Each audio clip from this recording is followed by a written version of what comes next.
Joining me now with a reaction to this story, as well as breaking updates on two recall efforts in California, is the former acting director of national intelligence, Rick Grenell. Good evening, Rick. Nice to see you, Judge. Nice to see you as well. Rick, you were the first openly gay cabinet member in United States history, and I'm curious as to what your reaction is to the New York City Pride Parade basically saying the police are not welcome and they don't want them any closer than 1 block within the parade.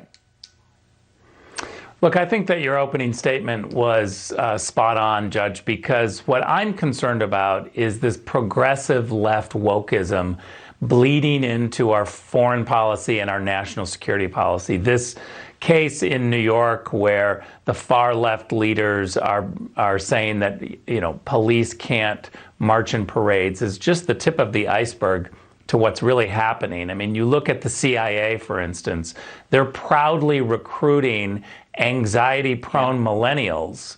This is just, for me, a concern across the board of how wokeism is not only just in our universities, in our schools, but it's really now permeated into foreign and national security issues. It's not going to make Americans safer. It's actually going to make us less safe. Well, Rick, it's a great point. And when you think about some of the departments that have defunded police who are now starting to put money back in to fund the police, I wonder how long it's going to take before these wokeists realize that they're really not on the right track. But I want to switch gears for a minute. One of my favorite DAs, and that's being sarcastic, is a guy by the name of George Gascon, a Soros-funded DA. And I understand that he apparently has been green-lighted for his recall, and now they can begin to start taking signatures so that he can be recalled. What are you hearing about that? Look, this is just another flashpoint in California. The far progressive left has taken over so many areas. It starts with sanctuary cities where they come in and they just say, we're not going to prosecute certain laws that we don't like. And then it goes from there. This guy in Los Angeles is really across the board done something that I haven't seen any politician do, which is unite everybody against them.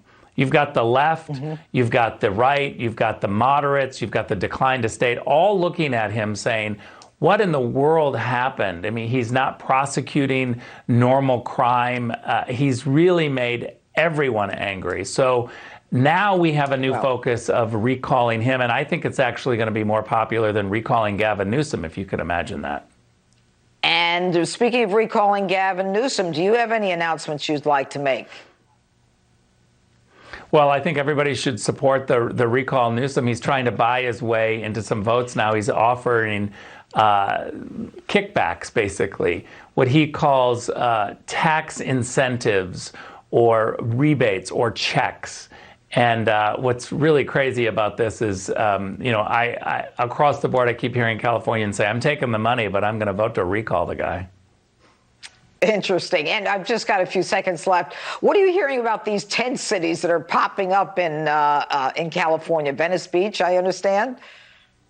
They're all over. They're coming up on the beaches. Every single bridge underneath has a homeless camp.